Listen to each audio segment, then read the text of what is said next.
Four most important terms when you begin commerce, when you begin accounts. चलिए समझते हैं बहुत ही सिंपल लैंग्वेज में. The first term, that is asset. Any resource owned by the business and which has future economic value that can be measured and can be expressed in rupee. इसका breakup देखते हैं. वो business owned होना चाहिए, उसकी future economic value होनी चाहिए and उसे हम रुपीज में कन्वर्ट कर सकते हो, ऐसा होना चाहिए. तो अगर असेट को मुझे और भी बहुत ही सिंपल लेमन लैंग्वेज में समझना हो तो असेट के लिए अब दो पॉइंट याद रखिए. सबसे पहला कि वो बिजनेस ओन्ड होनी चाहिए, बिजनेस उसे ओन कर रहा हो, एंड सेकेंड जिसे हम बेच सकते हो और कैश में कन्वर्ट कर सकते हो. अगर आप सिर्फ ये दो पॉइंट याद रखेंगे तो आपको असेट को समझने में ईजी होगा. इनके एग्जाम्पल्स समझते हैं. Examples of assets: car is an asset, building is an asset, office उसके table chairs is an asset, machinery, laptop, mobile, हमारे वॉलेट में cash, these are all example of assets. सभी में कॉमन पॉइंट्स है, ये business own कर रही है and it can be converted into cash.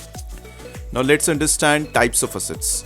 Based on convertibility दो है: नॉन करंट एसेट्स जिसको हम एक साल से ज्यादा के लिए होल्ड करते हैं, एंड करंट एसेट्स जो कि हम एक साल से कम के लिए होल्ड करते हैं. नॉन करंट एसेट का example can be building and current asset का एग्जांपल कैन बी कैश जो कि हम एक साल से कम के लिए होल्ड करते हैं. एसेट्स में एक और टाइप है based on physical existence. First is tangible. Tangible मतलब जिसको हम देख सकते हैं, जिसको हम टच कर सकते हैं. अभी तक हमने जितने एग्जांपल्स देखे those were example of tangible assets. And second is intangible. Intangible means which do not have physical existence, जिसको हम देख नहीं सकते, टच नहीं कर सकते. Example can be goodwill, can be patent. Let's understand the second important word, liability. A liability is an obligation, debt that business owes. So उसका breakup, it should be an obligation. It should be for a past transaction, पुराने किसी transaction के लिए, और वो rupees में express होना चाहिए. अगर इसे वापस सिंपल लैंग्वेज में समझने की कोशिश करें तो लायबिलिटी का एकदम सिंपल वर्ड मतलब हुआ कर्जा. हमें किसी को पैसे देने बाकी है. और ऐसा क्यों हो सकता है? ऐसा तीन केस में हो सकता है. जब आप किसी से पैसे लेते हो उधार पे और आपको वो पैसे देने बाकी है तो वो आपकी लायबिलिटी है. अगर आपने किसी से कुछ सामान बोरो किया है और वो आपको वापस करना है तो वो भी एक लायबिलिटी है. या फिर आपने किसी से कोई सर्विस लिया है और आपको उसके पैसे चुकाने हैं तो वो भी आपके लिए लायबिलिटी है. तीनों ही केस में आपके लिए वो एक कर्जा है और उसे अकाउंट्स की लैंग्वेज में बोलते हैं liability. Examples of liabilities: first, bank loan. अगर हमने बैंक से लोन लिया है वो हमारा लायबिलिटी है. हमने किसी दोस्त या किसी पर्सन से लोन लिया है, या फिर हमने कुछ परचेज किया है और हमें उसका पैसा देना बाकी है.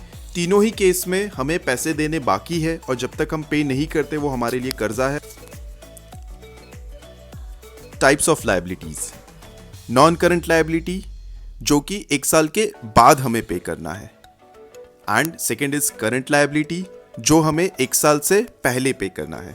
हमने असेट्स में भी देखा था कि असेट्स भी दो टाइप के होते हैं, non current assets and current assets. Similarly liabilities में भी दो टाइप हो गए. Third word is expense. Cost incurred in the process of earning revenue.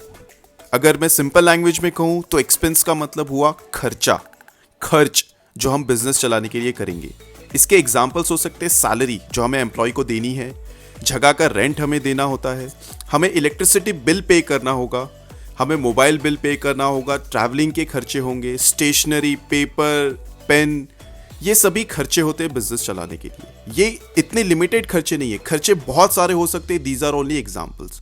अगर आप असेट और एक्सपेंसेस में डिफरेंस ध्यान रखना चाहते हैं तो इतना ध्यान रखिए, हम लोग असेट को बेच सकते हैं, हम लोग एक्सपेंस को बेच नहीं सकते. ये जो भी एग्जाम्पल्स थे हम इनको कैश में कन्वर्ट नहीं कर सकते.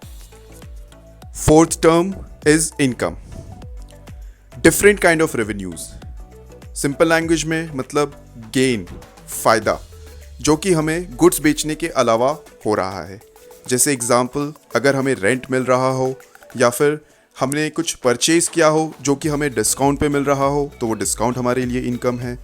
हमने पैसे किसी और को दिए हैं और हमें उस पर इंटरेस्ट मिल रहा हो तो वो हमारा इंटरेस्ट इनकम है. इस तरह के और भी बहुत सारे एग्जाम्पल्स हो सकते हैं जहाँ पे हमें कुछ फ़ायदा हो रहा हो, गेन हो रहा हो. These are all examples of income. I hope now you have a better understanding of these four terms. अपने फ्रेंड्स के साथ शेयर करिएगा, because sharing is caring. You can follow our channel for more such videos. Happy studying. Goodbye.